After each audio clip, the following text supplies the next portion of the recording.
La entrevista. A un día de que vence el plazo constitucional para que la juez Patricia Mora Brito, titular del Juzgado 47 de lo Penal con sede en el Reclusorio Preventivo Norte, dicte auto de libertad o de formal prisión a 69 consignados por supuestos hechos de ataque a la paz pública calificada en pandilla, la defensa de 62 detenidos que está a cargo de la Asociación Nacional de Abogados Democráticos, en entrevista, informó del estado que guarda al día de hoy su situación legal. El pasado 1 de diciembre, durante la toma de protesta del presidente electo Enrique Peña Nieto, la ciudad fue escenario de una serie de protestas de cientos, si no es que miles de jóvenes de diferentes universidades, movimientos sociales, organizaciones que se presentaron a las calles para hacer valer su derecho constitucional de libre manifestación y, como ahora es conocido, se enfrentó una serie de eventos que hoy en día ponen en duda realmente qué fue lo que aconteció. Nos encontramos esta tarde con eh,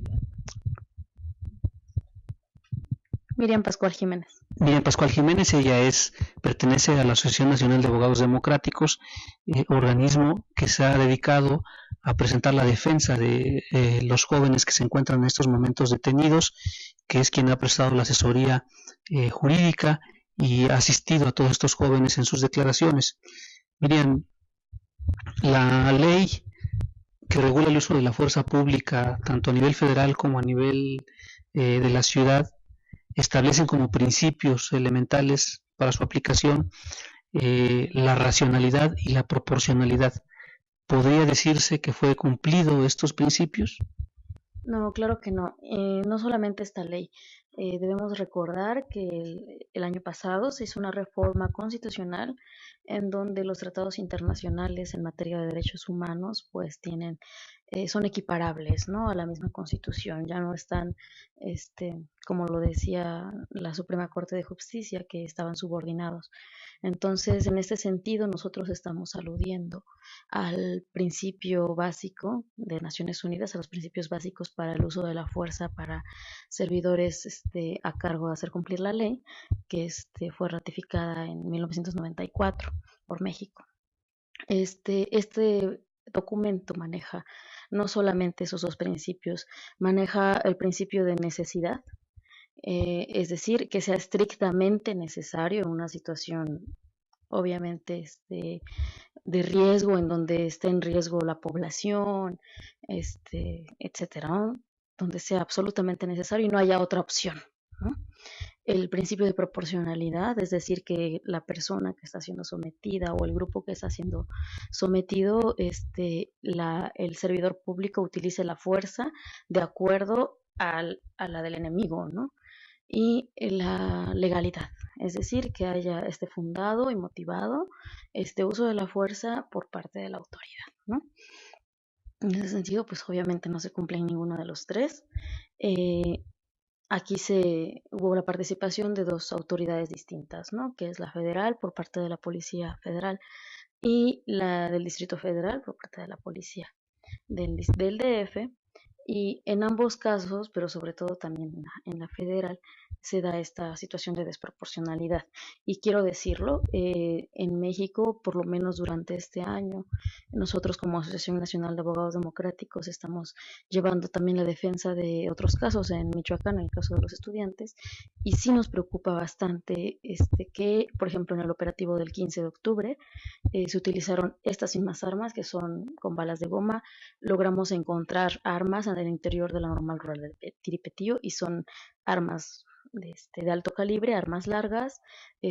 Hay lesionados, ajá, hay un muchacho que estuvo a punto de perder la pierna, está herido, está en recuperación, etcétera. Estos mismos instrumentos fueron utilizados en este operativo y nos preocupa que vaya a ser una práctica reiterada en cualquier operativo, ya no solamente en Michoacán, sino ya a nivel nacional.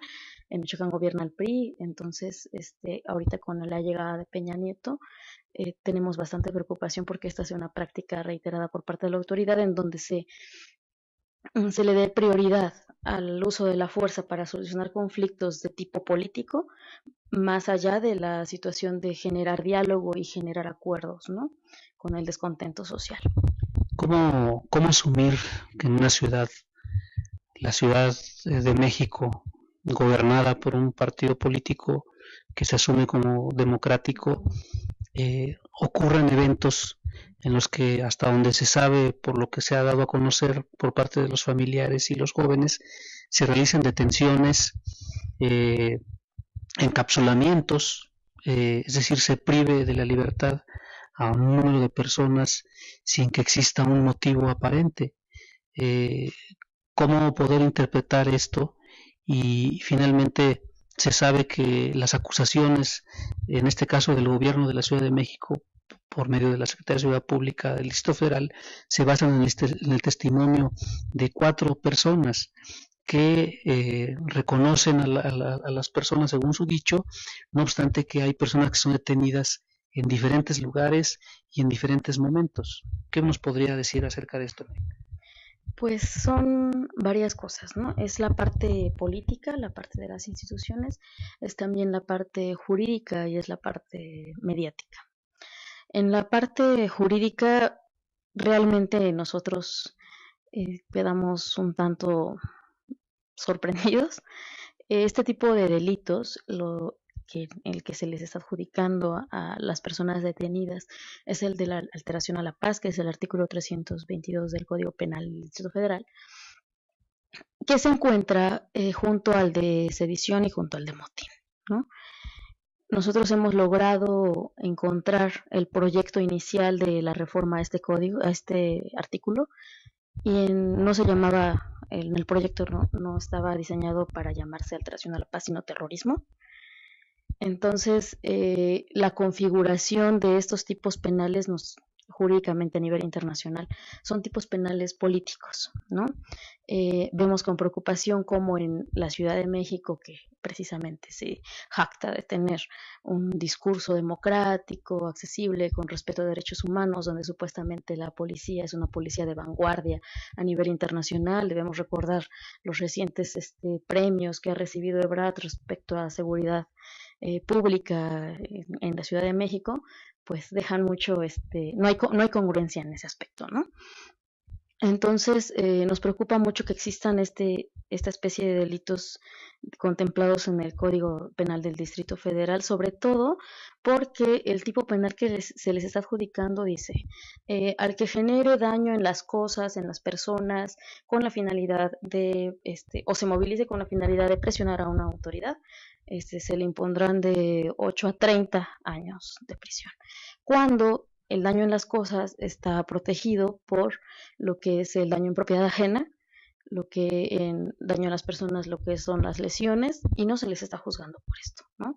Entonces, este tipo penal sí nos interesa mucho que sean derogados estos tipos penales que inclusive son anticonstitucionales porque no cumplen con los requisitos mínimos legales, doctrinales, técnicos que cualquier tipo penal, es decir, cualquier delito, cualquier enunciado, debe de cumplir, que es, por ejemplo, el bien jurídico tutelado, es decir, no queda claro qué es lo que protege, qué está protegiendo.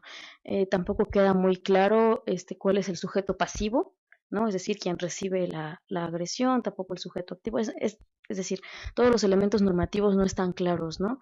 Lo cual no garantiza el acceso a la justicia ni la seguridad jurídica de ninguna persona. Entonces nosotros sí estamos interesados en plantear la derogación de este tipo de delitos políticos. Miriam, se ha dicho, diversas voces han dicho que los jóvenes que ahora están detenidos cometieron actos de vandalismo. Y también, por otro lado, contrastando con esas declaraciones, se sabe también que muchos de los jóvenes, y no es que la mayoría de ellos, son estudiantes que son desde el bachillerato hasta diversos niveles de educación superior. ¿Corresponde el perfil de los detenidos con el de alguien que se dedica a vandalizar, a llevar actos de esta naturaleza? Sí, mire, en el caso concreto de la Asociación Nacional de Abogados Democráticos, nosotros estamos llevando algunos de los casos de la gente detenida en Filomeno Mata, por ejemplo. A su vez, tuvimos desde el día domingo acceso a los testimoniales, a documentos personales. ¿Cuántas personas? 69 detenidas, de ellas 11 mujeres. que están totalmente invisibilizadas. Nosotros hemos tenido contacto, si no con todas las familias, porque es prácticamente difícil, ¿no? Por la situación, los tiempos, etcétera. Todos los casos, por lo menos los casos que nosotros estamos llevando, son personas loables. Por ejemplo, tenemos el caso de Daniel Esquivel. Él está detenido. Él a sus 23 años forma parte del Sistema Nacional de Investigadores, está en el nivel 1, está becado obviamente por el CONACYT, es un niño que tiene muchas cualidades, ¿no? Tiene un perfil profesional muy respetable. La misma Universidad Nacional Autónoma de México ha emitido cartas que nosotros ya presentamos como documentales privadas el día de ayer, en donde ellos dan su respaldo y cartas de recomendación, bueno, etcétera.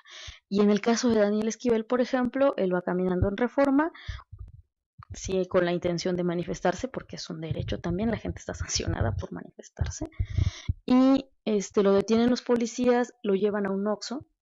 En el Oxxo le preguntan al encargado, ¿él te rompió los vidrios? El encargado dice, no, él no fue, y de todas maneras se lo llevan en una patrulla distinta, ¿no? Y él se encuentra ahorita preso en el reclusorio norte. Está el caso de Claudia Ivette Trejo. Ella es profesora catedrática de la Universidad Nacional Autónoma de México en la Facultad de Economía. El día de hoy estuvimos brindando una rueda de prensa en donde se señaló y logró documentar toda la situación de arbitrariedades en contra de ella. Y bueno, la gran mayoría son personas que tienen un perfil respetable, que no coincide con el perfil que están manejando la Procuraduría, ¿no? Ni las personas que están denunciando. Ahora, algo que sí quiero hacer hincapié es en que nosotros hemos no solamente platicado con las familias, como ustedes lo saben, hay bastantes videos, fotografías. Hemos localizado a nuestros defendidos en los distintos videos, cuál fue la ruta que siguieron durante la manifestación, cómo fue que los persiguieron los policías y la parte de la detención arbitraria.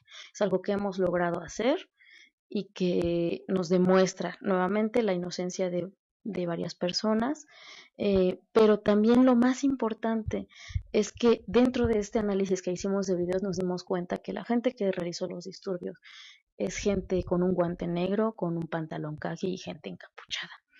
Y nos recuerda un poco la situación del halconazo en el 71, donde la gente tenía un guante blanco, la situación del 68, donde la gente portaba una playera blanca, etcétera.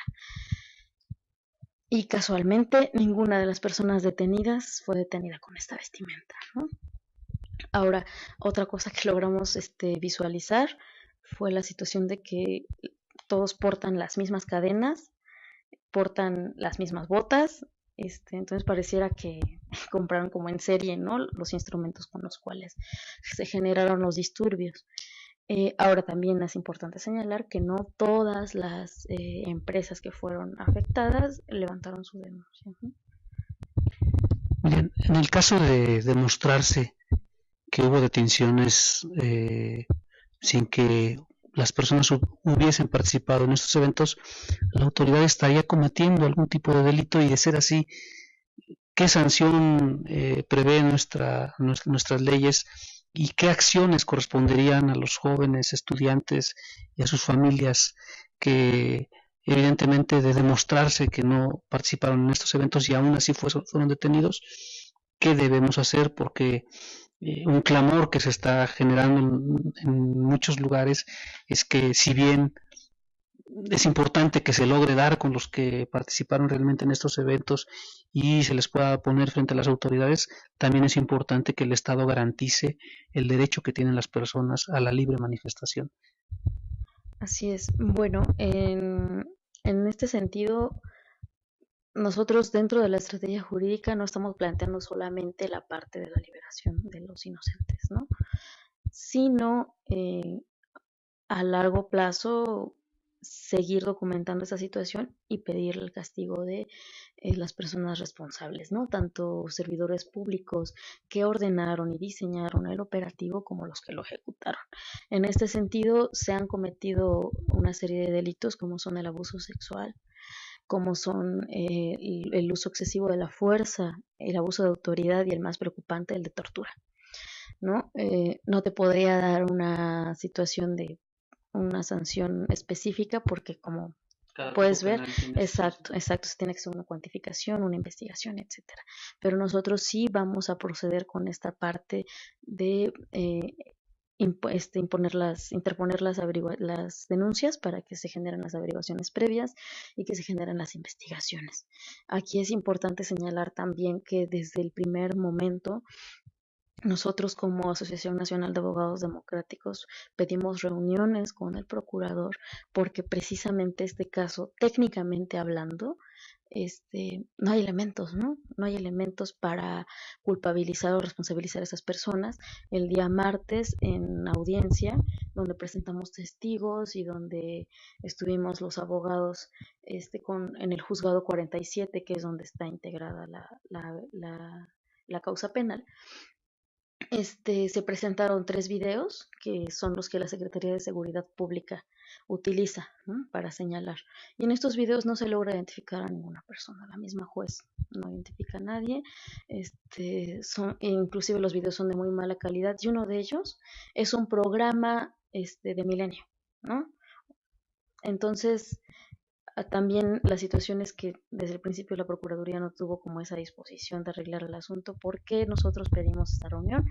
Porque, le digo nuevamente, técnicamente hablando no hay elementos, sin embargo, pues es un asunto político claramente, y sí nos interesa que este tipo de situaciones de tipo político se arreglen mediante el diálogo y no mediante la violación de derechos humanos, ¿no? Estamos solicitando también una reunión con Mancera, pero no ha habido tampoco respuesta positiva al respecto, ¿no? Quiere decir que la Procuraduría no ha aceptado una interlocución con la defensa de estos jóvenes. Así eh, es algo que nos preocupa, ¿no?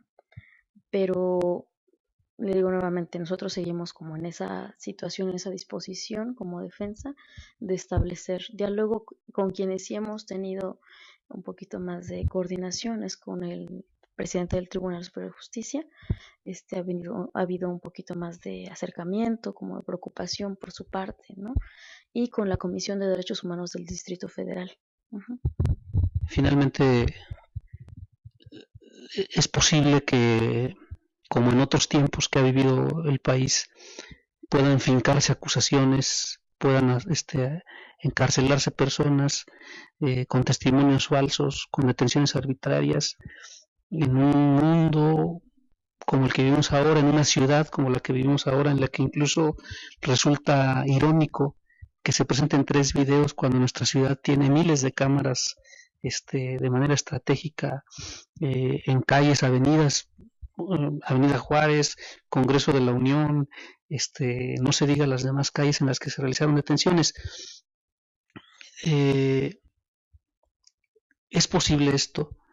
¿O ustedes consideran como Asociación Nacional de Abogados Democráticos que no solamente los jóvenes detenidos y sus familiares, sino todas las personas que hayan tomado evidencias, que hayan logrado filmar, fotografiar, esto deben de hacer un cúmulo de estas imágenes para poder desmentir a las autoridades, porque a final de cuentas se sigue un guión en las declaraciones que se han dado y no se acepta que al final del día hubo detenciones en diferentes puntos por eventos que de acuerdo a una técnica, incluso a un peritaje, resultaría prácticamente imposible que un joven que se encuentra a 1 kilómetro, a 2 kilómetros de distancia, pueda realizar actos vandálicos cuando se encuentra en otro lugar.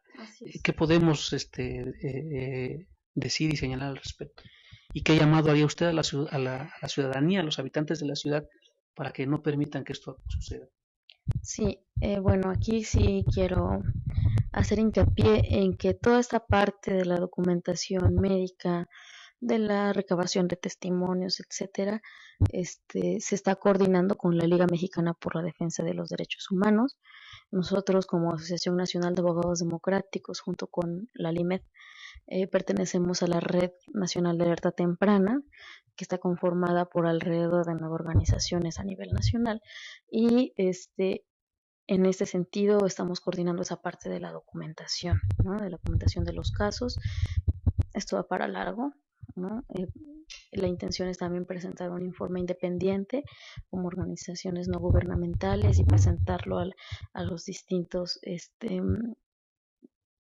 organismos de Naciones Unidas encargados de investigar las detenciones arbitrarias y la tortura. Ok, bien. El domingo es una fecha clave. El juez, o mejor dicho, en este caso la juez, tendrá que emitir un auto de libertad o un auto de formal prisión para saber si se somete a proceso a estos jóvenes, que ya hemos hablado de su perfil, a lo que se dedican, de su detención, eh, desde el punto de vista jurídico, pero también desde el punto de vista político. ¿Qué se puede esperar de este próximo domingo? Pues, le repito, hasta el momento nosotros hemos demostrado mediante videos cuál fue el proceso de detención de las personas, ¿no? Minuto por minuto en el video tal, en el minuto tal, segundo tal, se logra ver, por ejemplo, en el caso muy sonado de Carlos Morán. Él es el muchacho que está circulando en Facebook, que lo detienen por la espalda y lo integran en la cápsula de Filomeno Mata. Nosotros estamos llevando su caso y logramos verlo desde Bolívar, 16 de septiembre, cuando dan la vuelta en Bolívar y llegan a Filomeno Mata y hasta su detención, ¿no? Y así en el caso igual de Claudia Ibet, en el caso de Job Reyes, igual es el detenido cuando intenta defender a alguien que está siendo golpeado. Entonces, todos estos elementos ya los hemos demostrado. El día de hoy presentaremos los alegatos respecto a lo que le estaba planteando de la inconstitucionalidad del tipo penal. La jueza encargada es María del Carmen Patricia Mora. Y esperamos que ella logre valorar estas pruebas de forma justa, ¿no? Y con base en la perspectiva de derechos humanos, con base en perspectiva de género, ¿no? Y bueno, la situación, les repito nuevamente, es un asunto político y por lo tanto invitamos a las autoridades correspondientes a entablar una situación de diálogo y arreglar esto de la forma más justa posible, ¿no? Yo tendría dos preguntas. Sí. Una, a propósito de la aportación de pruebas, se comentaba el asunto de las cámaras. La Cámara de Diputados y el Centro Histórico son de los lugares más vigilados. Ustedes, como elemento de prueba, ya solicitaron o van a solicitar todos los videos existentes de esos puntos, porque en el caso de que la autoridad del DF se negara o entregara videos incompletos cuando son cámaras que funcionan las 24 horas del día, en un día específico, en unos horarios que están perfectamente identificados, de no hacerlo, eso genera muchas suspicacias. Claro. Claro que sí. Estamos, inclusive ahorita solicitamos las cámaras de todo lo que es la parte de reforma. Es un lugar en donde las detenciones fueron muy individualizadas, donde la gente fue golpeada y donde no hay suficiente documentación al respecto. Sí es algo que nosotros estamos contemplando dentro de la estrategia y le repito nuevamente, aun cuando nuestros defendidos logren el auto de libertad, nosotros creemos que esto no termina aquí, ¿no? Es una situación de darle continuidad y precisamente ir solicitando las distintas pruebas para poder documentar y elaborar el informe. Uh-huh. Y pero ustedes han podido tener contacto con los detenidos, con sus representados, ¿cómo los ubican ustedes anímicamente, físicamente? ¿Qué podría comentarnos del estado de ellos?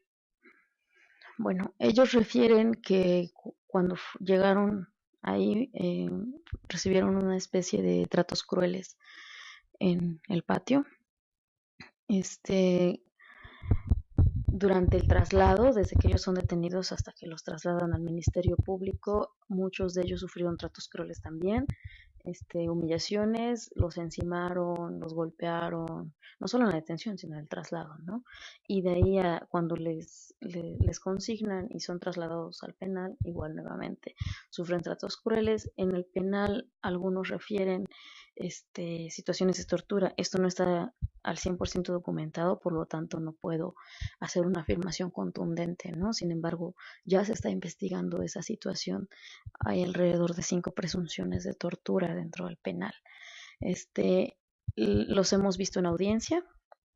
Algunos de ellos están anímicamente, pues están muy mal, ¿no? Sobre todo por la situación de acoso que sufren por parte de los custodios, amenazas, tortura de tipo psicológica.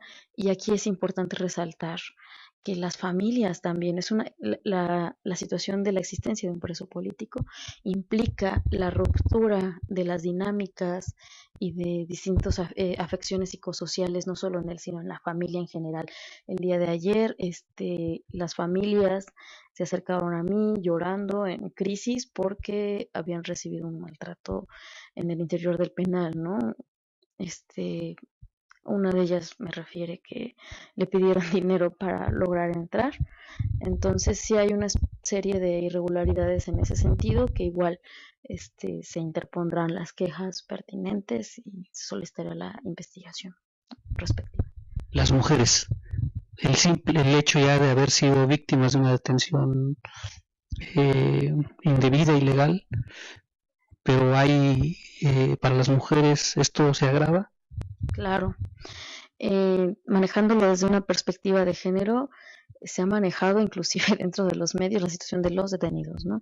Y en realidad tenemos 11 detenidas, y dentro de las pruebas que presenta la Secretaría de Seguridad Pública en los videos dentro de los disturbios no se logra visualizar a alguna mujer realizando esta situación, y lo peculiar es que hay 11 detenidas, de las cuales se les ha invisibilizado y que ellas denuncian que han sufrido abuso sexual, que sufrieron abuso sexual durante la detención.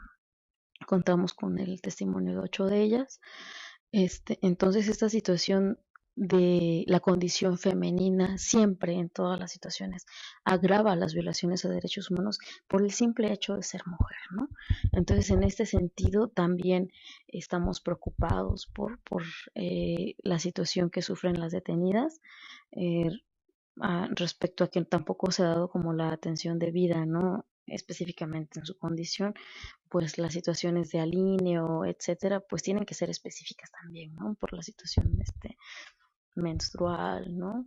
Hormonal en general, y el trato que reciban. Por ejemplo, algunas de ellas fueron revisadas por médicos varones, no se les ha dado como un trato integral con perspectiva de género. Hay una mujer de 51 años que tenía a su cargo a 2 niños menores, de los cuales ya solicitamos una visita al Instituto de las Mujeres del Distrito Federal para que se le envíe una trabajadora social y logren corroborar la situación de los niños, por ejemplo, ¿no? O sea, yo no me imagino una señora de 51 años aventando bombas Molotov, rompiendo vidrios, etcétera, ¿no? Entonces, ese caso no lo estamos llevando nosotros. Sin embargo, el abogado que está llevando el caso igual nos platica de una serie de irregularidades que hay dentro de la consignación. Entonces, la situación de mujeres es difícil, es complicado y se tiene que manejar con mucha delicadeza, ¿no? Miriam, le agradecemos mucho esta entrevista.